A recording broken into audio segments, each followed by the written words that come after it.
Alam nyo ba yung lugar na yan? Malamang yung iba sa inyo alam yan o kaya napuntahan na mismo. Ito nga pala yung Intramuros sa Maynila. Kilalang kilala yan dahil nga historical places yan. Pero mas kilala siya dahil marami palang kababalaghan sa lugar na yan. Horror story time! Hindi ko talaga makakalimutan yung unang beses at yun na rin na naging huli kong punta dyan. Diyan kasi ako unang nag-outdoor photoshoot bilang isang aspiring model noon. Sa pagkakatanda ko, 13 years old lang ako. At ang kasama ko lang doon ay yung kaibigan kong photographer. Pagdating pa lang namin doon, nagbigay na kagad ng babala yung guard sa amin na bawal daw palang mag-photoshoot o mag-picture-picture doon gamit ang malaking camera. Di syempre nang hinayang yung kaibigan kong photographer kasi lumuwas pa kami galing Quezon City. Yun pala yung babala na yon, hindi pala para dun sa lugar nila, kundi para pala sa amin yun. Yung mga unang picture namin, magaganda naman lahat ng mga shots. At saktong nung araw din na yun, wala masyadong mga tao kaya hindi kami nahirapan. Buti na lang itong kaibigan kong photographer, may baon siyang lens na mahaba. Para kahit malayo yung distansya niya sa akin, maganda pa rin yung magiging picture. Yun na lang ang ginamit namin para hindi rin masyadong halata ng mga gwardiya na nagpo-photoshoot kami.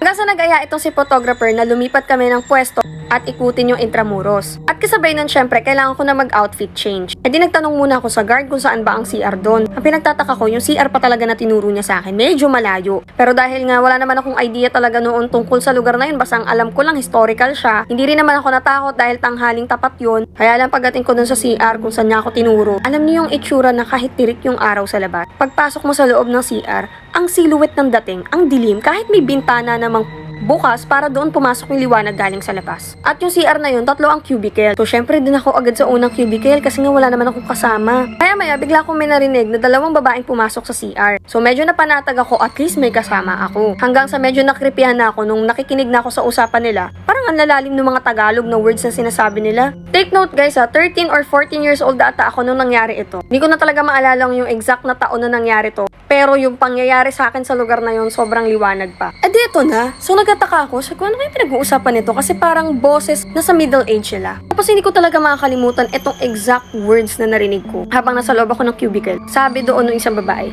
hindi maaaring malaman nila kung saan naroroon tayo. Diba? Parang sabi ko, ha?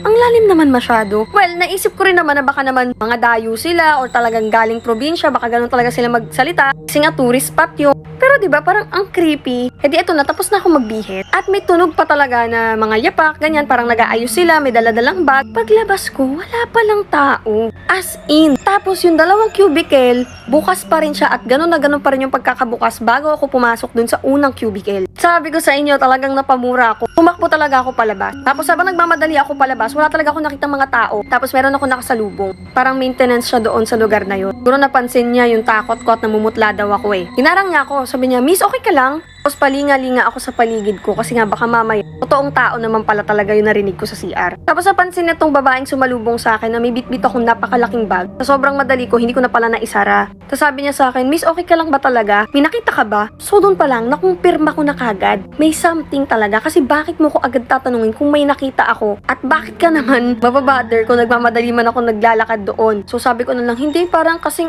may nakita ako o may narinig ako sa CR. Tapos pinipilit niya ako, "May nakita ka?" Sabi ko, hindi pala, may narinig lang ako. Tapos sabi niya, baka yung 2 magkaibigan yun. Lagi talaga sila nakatambay dyan sa CR na yan. So ako, bakit parang normal lang sa kanya? Sabi ko, so lumabas po sila kanina. So parang kinakalma ko yung sarili ko mga dzay kasi talaga natakot ako. Sabi niya, hindi, huwag mo nang tanungin. Sige na mauna ka na. Mukhang ngayon ka lang nakarating dito. Sabi ko sa inyo totoo, first time ko talaga nakarating doon. At ngayon ko lang na-realize na baka yung tinutukoy niya, hindi pala talaga totoong tao na nagpaparamdam talaga sa CR na yun. At ang creepy talaga, hanggang ngayon, yung boses na yon, may mga times talaga naririnig ko pa rin siya. Take note, hindi naman ako maingay sa CR, nagbibihis lang ako. So what more pa kung maingay pala ako? Paano kung nabuisit sila sa ginagawa kong ingay? Posible silang sumama, kaya kayo mag-iingat kayo sa mga pinupuntahan yung historical places. Kasi hindi natin alam kung ano bang pinagdaanan ng lugar na yan o ng mga sinaunang tao doon. Kaya ikaw, gusto mo pa rin bang bumisita ng Intramuros? Siyempre ako, oo. Kumustahin ko sila.